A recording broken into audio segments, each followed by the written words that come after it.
15 साल करना road blockage को आशी प्रोटेस्ट एम खतर कोरमुत तिकाज ये इंडस्ट्री यह बैक बोन इन कशीर अगर कश्मीर जम्मू कश्मीर स्टेट वनकस तान जिम थो सह गई ये फ्रूट इंडस्ट्री अगर ये हालात गए पतम 3 वरी खराब ये मेवा गोडर मई तिथ कुन चीज मसैब हालात गए यह हमान 6 नफर कनान मार्केटस मज 3 नफर ये अम कोर अम दुत दुख ये इंडस्ट्री अम बचो ये सोई मीशत बन चुका है वो आदमी 150 नहीं करना चाहिए अमरनाथ यात्री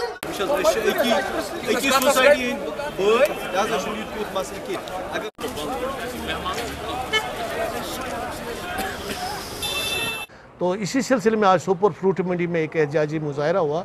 तो बुनियादी वजह है जो जम्मू श्रीनगर कौमी हाईवे पर हमारी रुकावटें इन्होंने खड़ी की है। हमारे फ्रूट से लदी हुई गाड़ियों को आगे जाने की इजाज़त नहीं दी जाती है। असल में ये जनवरी से इसकी शुरुआत हुई है। तो अभी हमारा नया सीज़न शुरू हुआ, पहले चेरी, अब हमारे पास हज़रतबली है, बग्गू गोशा आने वाला है। तो इसमें भी अब इन्होंने ये सिलसिला शुरू किया है। तो इस सिलसिले में कश्मीर वैली फ्रूट ग्रोवर्स कम डीलर्स यूनियन में परसों हमने श्रीनगर फ्रूट पारीपुरा मंडी में एक एहतजाजी मुजाहरा किया।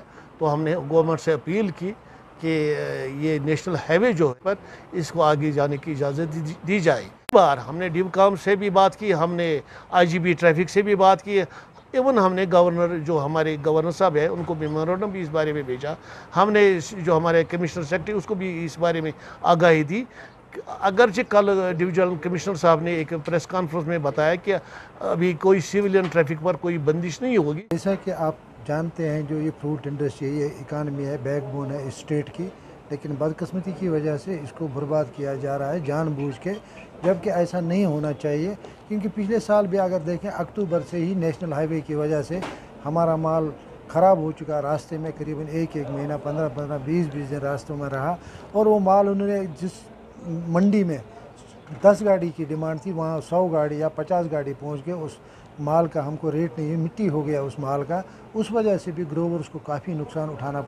हम गवर्नर इंतज़ामिया से अपील करते हैं कि नेशनल हाईवे को खासकर जो फ्रूट्स यहाँ से जाता है उसको ना रोका जाए, उसको पेरिशेबल आइटम समझ के किसी भी जगह इसको रोका ना जाए और इसको थ्रो किया जाए।